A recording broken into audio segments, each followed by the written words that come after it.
Everyone. We're so glad you could be on this webinar with us. Apologize for the technology issues on my part. I'm just going to put it out there. I applied to university on a typewriter, so things have changed a lot since I was applying to school. So that probably totally dates me. But before we start, I know people are probably like, where is Laverne? And that is an ultimately super fair question. So we are located in Southern California. So we are about 56 kilometers east of downtown LA, which translates to about a 30-minute drive. And then we're also about 30 minutes north of Disneyland. So I'd like to think that we're pretty centrally located. We're in one of those parts of the world where you can go to the beach and go skiing and play golf all in the same 24-hour period. I'm going to pass, we've got some guiding questions and we've got two special guests joining me to talk more about the Division III athletic experience, specifically for our international students. So Jim, Eric, do you want to introduce yourself and then I'll get to the athletic part of the presentation, or we'll transition to that part? Sure. Eric, would you like to go first?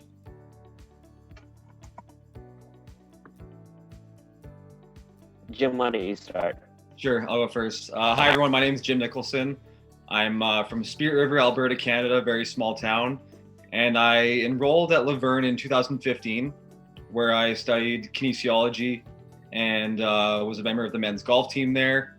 I was also a member of a local fraternity, Phi Delta Theta, and then went on to graduate school to study leadership and management. During that time, I transitioned into a coaching position, both for men's golf and for all 18 of our athletic teams in strength and conditioning, and recently moved back home, started my own strength and conditioning business, and now I'm here enjoying life back home. Excellent. Eric, do you want to share a little bit about yourself before we get to your section of the presentation? Sure, sounds good. I grew up in, oh, by the way, I believe I activated my video. It just says that the host can maybe turn it on now, so I don't know if that'll work. But yeah, I grew up in Southern California, inland, played a lot of different sports growing up, baseball, basketball, football, got into golf about high school and developed a passion for it, was able to attend UC Riverside, play Division I golf there. We had some success as a team and individually. Was a private golf instructor from there for a while, and then got my coaching start in 2008, 2009 here at Laverne. Coached at Laverne and Division I program, UC Riverside as well. So I give a little background about that. But that's kind of an early start about me. Okay, great. Well, why don't we go ahead and jump into the athletic portion, because that is the topic of today's webinar. And then I'll use the remaining time, of course, for question and answer, as well as questions about our admission requirements and the process and our scholarships as well. So okay. Coach. So, Coach, can you tell us more about what is NCAA Division 1, 2, 3, and how a certain university comes to compete in that division? Yeah, actually, Adam, what I'm thinking is if maybe you want to just put up all the questions. Oh, yes, I can definitely do that. All fit together, and perfect. I kind of took this as an approach, not really knowing exactly where the background base of understanding things was based on our recruits and CollegeTrackr, things like that. So just give you some of my experience or my understanding of the way that things are. So NCAA Division 1, 2, 3 school is usually determined by a couple factors. It has to do with, one, the school size, mainly the number of attendees, and also the amount of money that the school has to be able to allocate to budgets for athletic departments. Division I, as you know, the bigger schools generally have the funds to support student athletes in a full capacity as far as athletics. There is much more emphasis on the sport at that level. I can tell you from my experience in a mid-major Division I, there's been an increasing level of emphasis, time, and responsibility put on the student athlete sport, and expectations, again, alongside that they fit in enough time to be able to get academics and things like done as such. As we move down to Division II, a little less scholarships, a different type of schools, and then Division III schools, which I believe you guys are mainly talking to at the moment right now, non-athletic scholarship schools, still very extremely engaged. What I would call the pure aspect still left of amateur athletics, where you have an opportunity to get a first-class education. I would argue far better than most of the Division I or II schools, while still being able to compete for championships or at the highest level of your sport that you can. I get the question a lot, or I'll just have recruits that have come to know me over the years that I've even helped get into or attract other schools, and that they're wondering why they're a good player but maybe have gotten a late start in the process. And the knowledge that I can pass along there is that it feels like the recruiting calendar, especially for Division I, Division II, scholarships, athletic scholarships, has been moving up, right? I mean, so coaches are deciding these things, it seems like now, by freshman, sophomore, maybe as late as junior year of high school. Never fear though. You always just kind of want to find the right fit. One thing just to remember too, and that Adam will touch into, is that we get a lot of high academic kids coming from Canada, student athletes that are looking for the good weather and good school and place to compete, and then we do have quite a bit of other access to academic merit scholarships and things of the like. So it's probably good for that, Pat. Great.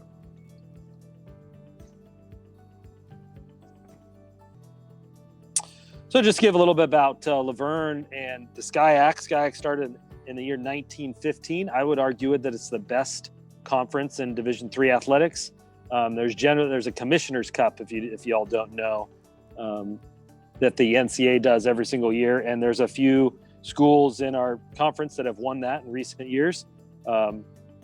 We play against great teams in all sports, and like I said, a majority of our play comes in conference. A lot of local athletic talent in the Southern California area, and then the SCIAC being as prestigious as it is, Laverne and the schools surrounding it, we do attract a decent amount of out of the area or international student athletes to come to play. Laverne in general, we are the gritty, blue collar, work ethic type of department. We would say that we're fighting from the bottom up against some of the more privileged. We've had a lot of success here. Golf, baseball, softball, basketball, volleyball. We have, as you might imagine, because of the location of our school and our department, we do attract a lot of talent in the coaching and admin department, and filling the rosters on our team. So a Leo student athlete is one for life. Once you come here, you get immersed into the experience and the environment of it all, and in a lot of cases, you build a family that's extended through the team that you're participating in, all the way back into the alumni rosters that have paved the way for us. So you can go to the next one, Adam. Yep. Get this question quite a bit. What goes on during the day in the life of the student athlete? Well, we're up early generally.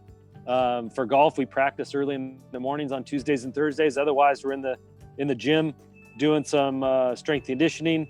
Coach Nicholson knows quite a bit about that as a student athlete and as a coach.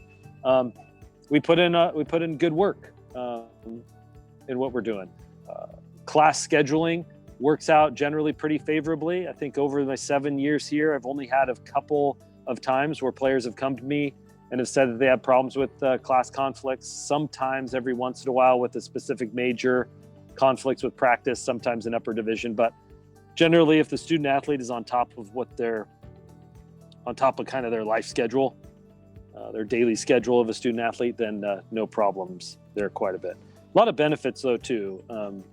Local, regional, national travel, I would say, that's kind of built into the budgets of some of our better programs. And new athletic director Winterburn has putting in an endowment of priority, make sure that everybody gets a chance to travel every single year with every single sport.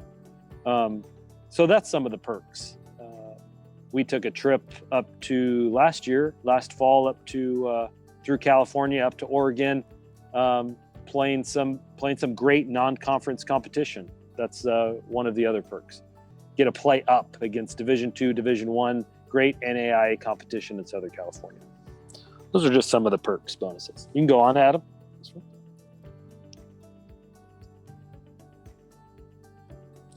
If there's one thing that I want to come across more than anything, it's that as long as a family and a prospective student athlete does their due diligence about really finding out exactly what is going to be the right fit for them as far as school size and type of major and the coaching dynamic. Do you want someone more hands-on, more hands-off?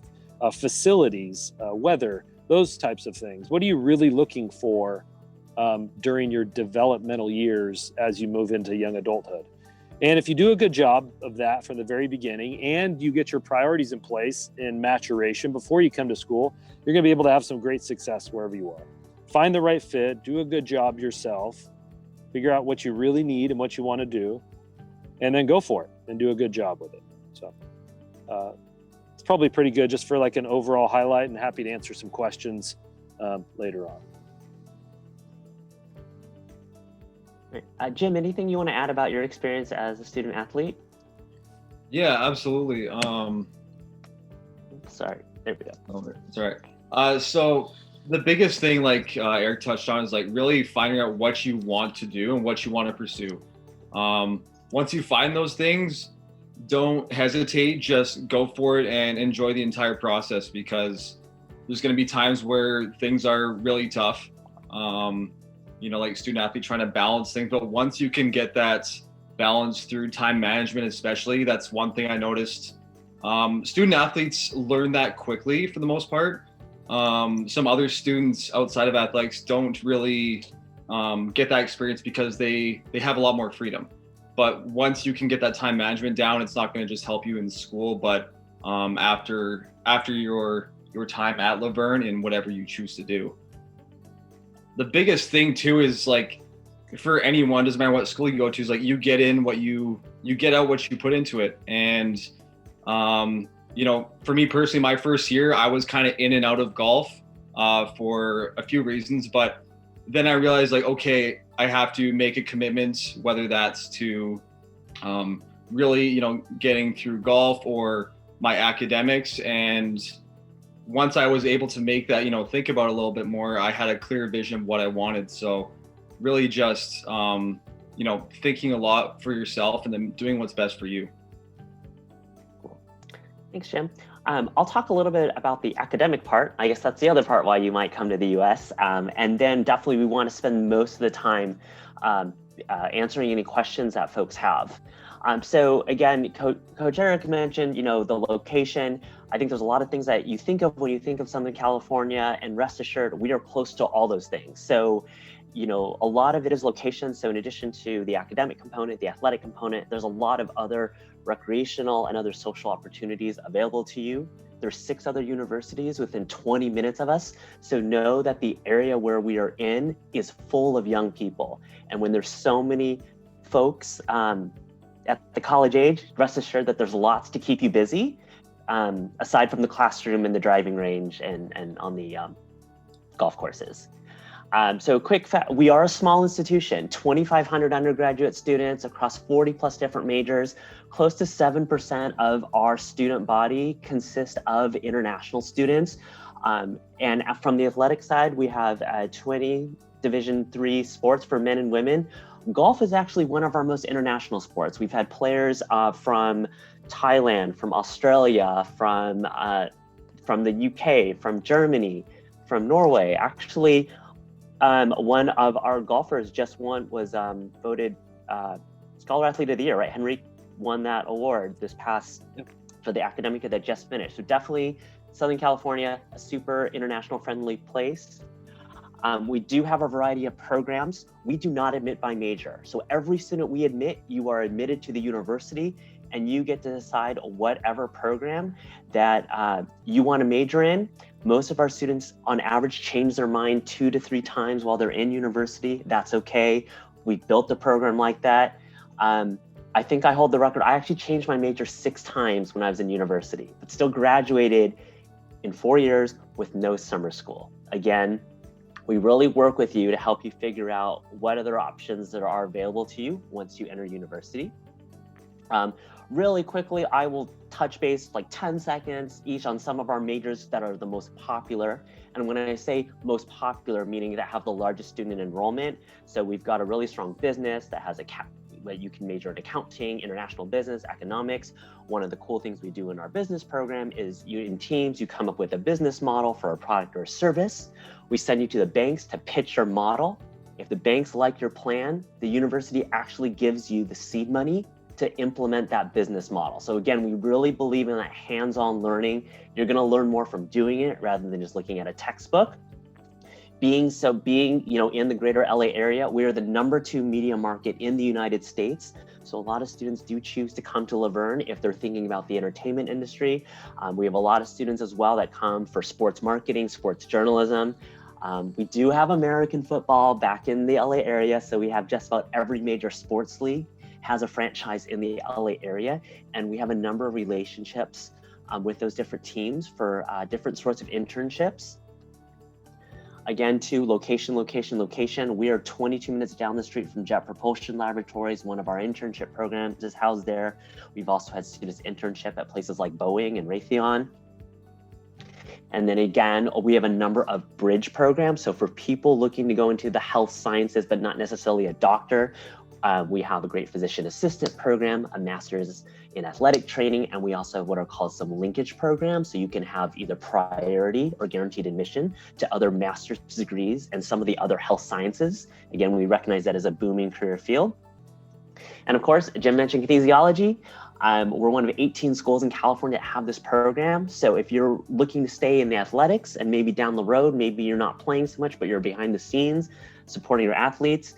And Jim, I know you did a lot of hands-on work, right, in the major. I don't know if you want to talk about any of your hands-on experience, whether with internships, research, things like that, in regards to the major. Sure. So it was right away in my sophomore year. I had started interning at a smaller like family-owned business for one-on-one like personal training, small group fitness classes, and like that was one of the greatest things. The program, like all the teachers know the students very well, and they're always pitching like, hey, we have opportunities here at I'm forgetting the retirement home close by there, Adam. What's that one called? Casa Colima? Hillcrest. Yeah, for that one. Oh, yeah, and Hillcrest. Working with elderly populations, or at Casa Colina.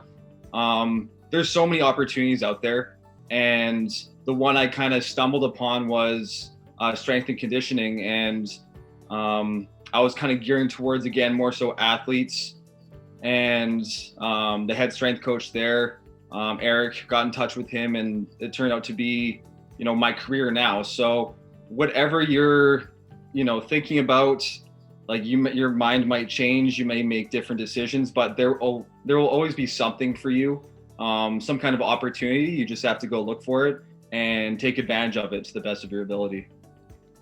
And again, too, we really, as a smaller institution, we work really closely with our students and our student athletes. It's very hard to get lost in a crowd at Laverne. When your biggest class ever is about 30, and most of your classes are about 16, you're going to know your professors, you're going to know your coaches. A lot of them address professors by their first name. You have their mobile numbers. So if you like that kind of culture, sometimes I think it's really worth looking into a smaller school like a Laverne, for if that is part of the fit of what you're looking for in your university experience. We have a brand new residence hall that just opened 3 years ago. And I know people say, oh, you talk about the new hall, but the new hall is actually for our first year students. So our first year students get the best, I'm going to say the newest residence hall experience.